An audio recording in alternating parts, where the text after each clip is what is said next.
Hello guys म यता आज ह्यान्सीलाई भेट्न आएको छु है। म एकदमै एक्साइटेड थिएँ उहाँलाई भेट्नको लागि, त्यही भएर म उहाँको घर छेउछाउकै रेस्टुरेन्टमा छु अनि म एक्लै बसिरहेको छु। म आधा घन्टा भइसक्यो ह्यान्सीलाई कुरेको त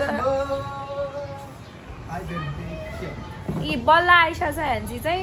मैले आधा घन्टा भइसक्यो ह्यान्सीलाई कुरेको, मलाई मेरो केही मतलबै छैन। मैले यहीँ आएर कल गरेको उहाँलाई होइन आइसिन्छ भनेर, तर खोइ मेरो केही मतलबै छैन।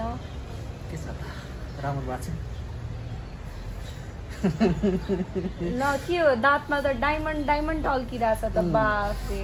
मेरो दाँतमा डायमन्ड होइन गाइस, अब धेरै कुराहरू टल्किन्छ। अब सुनको दाँत पनि टल्किन्छ कुनै बेला। तिमी पनि त के हो अब कस्तो राम्ररी भएर आएको म त सधैँ आज त फेरि बब्बाल राम्ररी गाइस। अरू बेला सधैँ तपाईँले भिडियो बनाउन गर्छिन्थ्यो, अरू आज चाहिँ मैले तपाईँलाई मैले आधी घन्टा भयो कुरेको। मान्छेले मायाको लागि यहाँ 7 जुनी कुर्छन्। तपाईँ यति ढिलो किन आएको ल भन्छु। होइन जाम ए म त्यत्रो टाढाबाट आउँदा चाहिँ मलाई जाम भएन, तपाईँलाई जाम भयो? जाम हुन्छ नि त। अहिले तिम्रो अहिले शिक्षक आन्दोलन दुनियाँ छ अनि मलाई चाहिँ जाम भएन। म कति टाढाबाट आएको म झन्। म काठमाडौँबाट तपाईँलाई भक्तपुर भेट्न आइरहेको छु। त्यसो गर्दा के चुप्पा आइदिए मेरो यसो नेल पलिस आएको। वाह कस्तो दामी। तिमीलाई यो नेल रातो चाहिँ तिमीलाई म्याच गर्ने है। फकाउनलाई हेर्छु त कति के गर्छ। ओ माई गड। फकाउनै पर्छ। यहाँ हेर्छु न पुरै सबैजनाले बाफे। आधा घन्टा भइसक्यो कुरेको है। फोन गर्छु अनि त्यो के फोन काटेको अझ एकचोटि उठाएर ल भनेर अनि फोन काट्ने। कस्तो इग्नोरेन्स। म त फोन काटे होइन क्या, खल्तीबाट फोन निकाल्दाखेरि क्याच क्या थिचिन्छ मेरो फोन अनि ठ्याक्कै काटिन्छ नि। खै हाम्रो त कहिले थिचिन्छ। ल अब के छ पानी के हान्छ।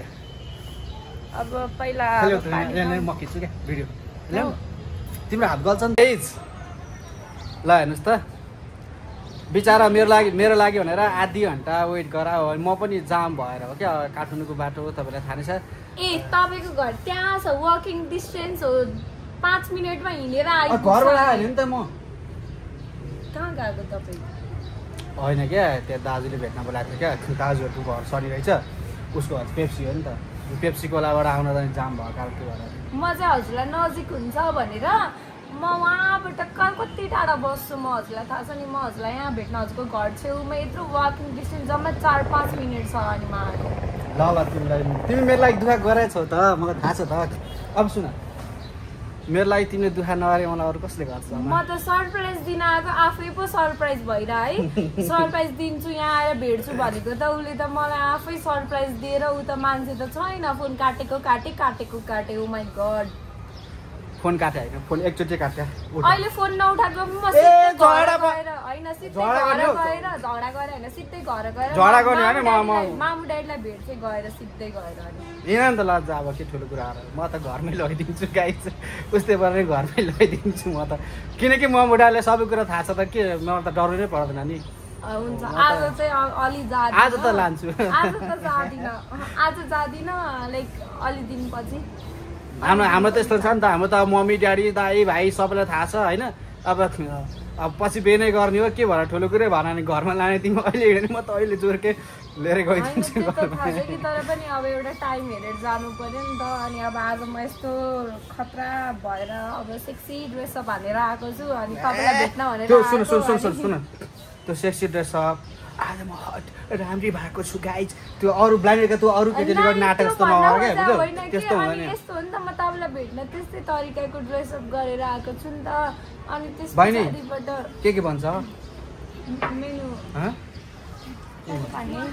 खानु यसो गर न।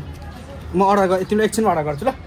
अनि त्यसपछिबाट यस्तो हो नि त। अनि तपाईँलाई भेट्न आउँदा म छुट्टै तरिकाले आउँछु अनि तपाईँको फ्यामिलीलाई भेट्न म छुट्टै तरिकाले। म त्यो देश अनुसारको भेष पर्छ नि, त्यो मलाई थाहा छ नि त। अब तपाईँको माम ड्याडीलाई म यसरी फर्स्ट इम्प्रेसन नै कस्तो नराम्रो जान्छ अनि यसरी भेट्न जान्छ। केही जान्दैन, सबै कुराहरू मिलाएर आजकलको जेनेरेसनमा त्यस्तो धेरै त्यो हो। तर मलाई थाहा छ म हजुरको माम। अरे छोड दे, कति माया गर्छ भन पहिले यहाँबाट। धेरै कति धेरै? 1 पाथी 2 पाथी? अनकाउन्टेबल अनकाउन्टेबल काउन्टै गर्न सकिँदैन त्यति धेरै। गाइस देख्नु पनि मेरो मेन्यु पनि जीवनमा मैले धेरै पुण्यको कामहरू राम्रो राम्रो कामहरू गरेको हुनाले अलिक मैले यस्तो राम्रो केटी भेटाएको छु ब्लाइन्ड डेटमा होइन। म ब्लाइन्ड डेटको रोशन दाहाल सरलाई चाहिँ म सेल्युट हान्छु। मेन भूमिका उहाँकै हो। उहाँले गर्दा नै मैले सुर्ती भेटेको हो होइन। मैले भेट्दा त अरू केटी नै भेटेको हो, तर कोहीसँग के मिलेन कोहीसँग के मिलेन। लास्ट टाइम आएर उसँग जोड्नु रहेछ, अब लाइफ चाहिँ उसँग काट्नु रहेछ, अरूसँग झगडा पनि भयो, हानाहान पनि भयो, ततरमा पनि चल्यो, धेरै चल्यो। तर एउटा कुरा गाइस, अहिलेसम्म मलाई सुर्तीले चाहिँ त प्रयोग गरेको खासै मैले नोटिस गरेको छैन। उसले मलाई मात्रै कसैलाई नै प्रयोग गर्दैन क्या। ऊ एकदम शिष्ट भाषामा बोल्छ, आइसुस गइसुस भन्छ। उसको यो बानी चाहिँ धेरै मनपर्छ मलाई गाइस। अब है सिधा कुरो होइन, तपाईँहरूले पनि विचार गर्नुभएको होला। किनकि मलाई चाहिँ अब म त खै होला कुनै ठाउँमा नराम्रो पनि हो, तर यस्तो राम्रो बोल्ने मान्छे धेरै मनपर्छ। त्यही भएर आज मेरो लाइफमा उसले इन्ट्री मारेछ। भाग्यमानी त ऊ पनि हो फेरि। मेरो कालुलाई मैले भेटेँ अनि चुप्पै चाहिँ नहो यहाँ नहो। अनि अर्को कुरा के भन्दाखेरि मैले हजुरहरूको कमेन्ट्सहरू हेरिरहेको हुन्छु होइन, लाइक श्रुति कस्तो बच्चा बिहेभियर गर्छ यताउता भनिदिन्छ होइन। अनि म यो बारेमा चाहिँ भन्छु है, म मेरो प्रोफेसनल लाइफमा चाहिँ म एकदमै गुड छु। सबै कुराहरू मैले एकदम बुझेर सोचेर गर्छु, सबै कुराहरू म स्ट्यान्ड लिन सक्छु। तर अरू केटाहरूसँग म त्यस्तो हुँदैन नि त, बिकज हि इज मेरो माया गरेको मान्छे। अनि म मेरो माया गरेको मान्छे, मलाई मनपर्ने मान्छेको अगाडि त म बच्चा बिहेभ गरिहाल्छु नि, अफकोर्स गर्छु नि। म अरू बेला गर्दिनँ नि त। When I am with him, जब म उहाँसँग हुन्छु त्यति बेला चाहिँ म गर्छु कि त्यो मलाई एकदम मनपर्छ।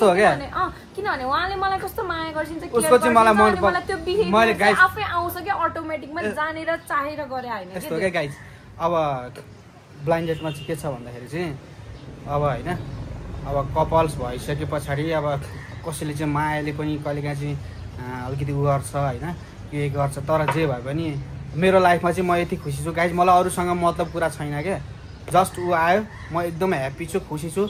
र मेरो फ्यामिलीले पनि एक्सेप्ट गरेको केटी हो होइन। मलाई मैले चाहिँ फ्यामिलीलाई सबै कुराहरू भनेको छु, ओके डन भनेर चाहिँ मम्मी बाबा सबै आफन्तहरूले पनि ल ठिक छ है, त्यो केटीलाई चाहिँ तैँले छोड्नु भएन, तिम्रो अगाडि बढ भनेर चाहिँ फ्यामिलीको डिसिजन सबै कुराबाट पारित भएर नै उसलाई मैले ओके डन गरेको मान्छे हो होइन। पहिल्यैदेखि ब्लाइन्ड हाउसमा बस्दाखेरि पनि होइन, अब एलिमिनेसनमा पनि अब उहीसँग भयो। म एकदम आइएम सो लकी गाइज है। अब तपाईँहरूले पनि धेरै मन पराइदिनु भएको छ हेन्सी सुर्ती है, एकदमै राम्रो हाम्रो कपल्सलाई माया गरिदिनु भएको छ। यो चाहिँ मेरो लागि एकदमै धेरै ठुलो एचिभमेन्ट हो, किनकि अब भनी धेरै के भन्नु होइन, फेरि तारिफ बढी गऱ्यो भन्ला अब तपाईँहरूको हातमा छ है के कस्तो तारिफ गर्ने भन्ने कुराहरू। अनि हामी कति दिन पछि भेटेको? 3-4 दिन बढी भयो, 5 दिन पछि भेटेको हामी। अनि हामी चाहिँ गाइज उसलाई फेरि पोर्क यति मन पर्छ होइन, मटन पनि उसलाई बाल छैन क्या। पोर्क भनेपछि श्रुतिलाई म जहिले उसलाई पोर्कै खाउँछु, मलाई मनपर्छ हाम्रो यहाँ पोर्क। म नि खान्छु नि एउटा, मेरो खाउँला अब मुखाबाट पानी आयो। असम गाई मलाई लास्टै मनपर्छ, किन होला पोर्क है तिमीलाई पखाला? मलाई मनपर्ने भएर मन परेको अफकोर्स। त्यो अचारसँग के अचारसँग दामी पर्छ है।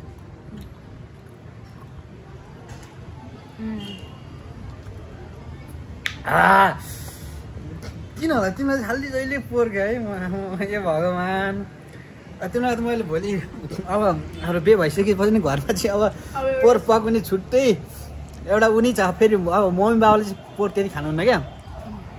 अनि पक चाहिँ अब मजाले पकाइदिनु हुन्छ, पोर्क चाहिँ फेरि पकाउनलाई चाहिँ अब एउटा सुँगुर पाल्नु पर्यो घरमा। होइन सुँगुर पाल्यो भने मासु पसलबाट पोर्क मासु लैजाउँ ल, 2 जना मस्त फ्राई गरेर खाऊ ल नि गाइस। किन हाल्छ ऊ त्यो यो पनि के यो चम्चा उठेछ ल, कस्तो दामी है।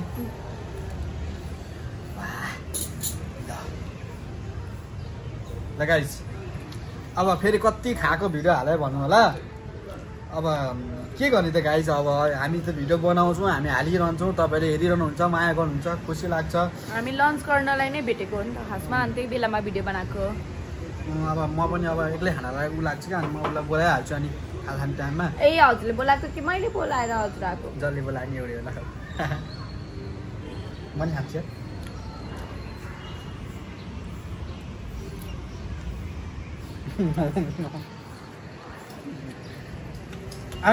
सुन न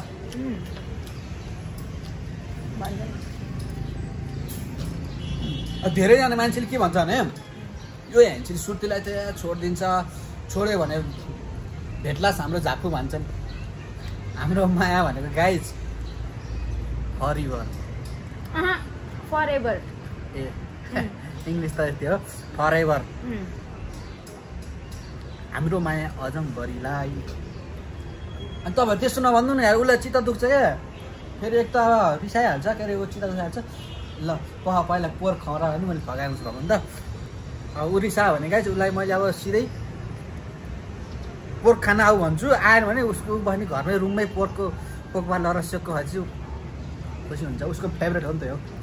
मेरो घरमा आएर बाहिर चिच्चाको बाहिर घर बाहिर झुन्डेको याद छ कि छैन? ओ पहिला त पनि भएको थियो है, म अहिले त मलाई लाज लाग्छ गाइस, मैले के गरेँ होला जस्तो लाग्छ यार।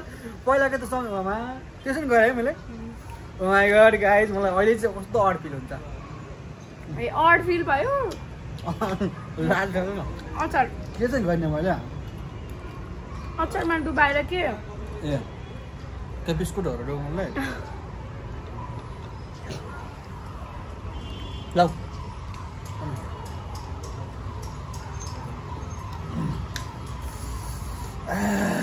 मिठो भयो। दामी दामी दामी दामी गाइस। यो पोर्क किन जति खाए पनि खान मन लागिरहेको। फेरि पनि मगाउनु पर्छ ल पोर्क चाहिँ है।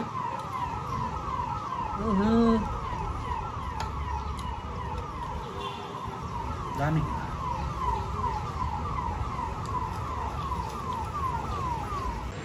कस्तो राम्रो मौसम छ हेर्छु बाहिर, कति रोमान्टिक मौसम छ। कस्तो लागिरहेको छ तपाईँलाई? बब्बाल बब्बाल गाइस बब्बाल। तपाईँ चाहिँ के मोबाइल चलाएर बसेको यहाँ म हुँदाहुँदै फेरि? ए तपाईँलाई फेरि लाइक कमेन्ट हेर्नुपर्ने? म यहाँ हुँदाहुँदै काम भयो त ठिकै पनि हो, लाइक कमेन्ट चाहिँ के हेर्नुपर्ने?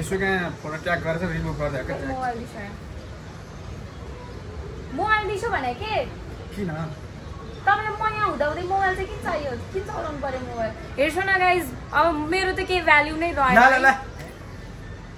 के छ ल हेर ल। फाल्दिन मोबाइल, तपाईँ मलाई रिसाएर फोन दिएको? हेर चाहिँदैन मोबाइल, हेर चाहिँदैन मलाई, तपाईँ पनि चाहिँदैन, अब तपाईँको मोबाइल पनि चाहिँदैन भयो। म यहाँ बसिरहेको छु, उसलाई म कहाँबाट भेट्न आएको छु होइन, उसलाई केही मतलबै छैन कि।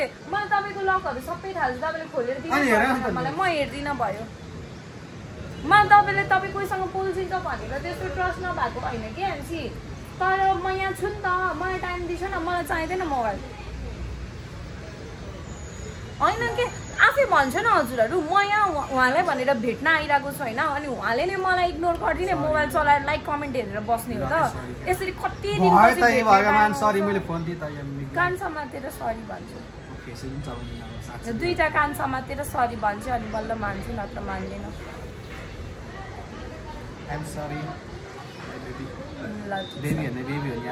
मान्नु पर्यो नि यार, मान्छेले यार मायाको लागि यार सबै सब कुराहरू चाहिँ सेक्रिफाई गर्छ भने म त अब सेक्रिफाई होइन सेक्रिफाइस। मलाई इङ्ग्लिस अनि म सिकाउँछु नि त, अनि यहाँ ट्रान्सलेटरको बोयफ्रेन्ड भएको हुनेवाला काम लाग्यो।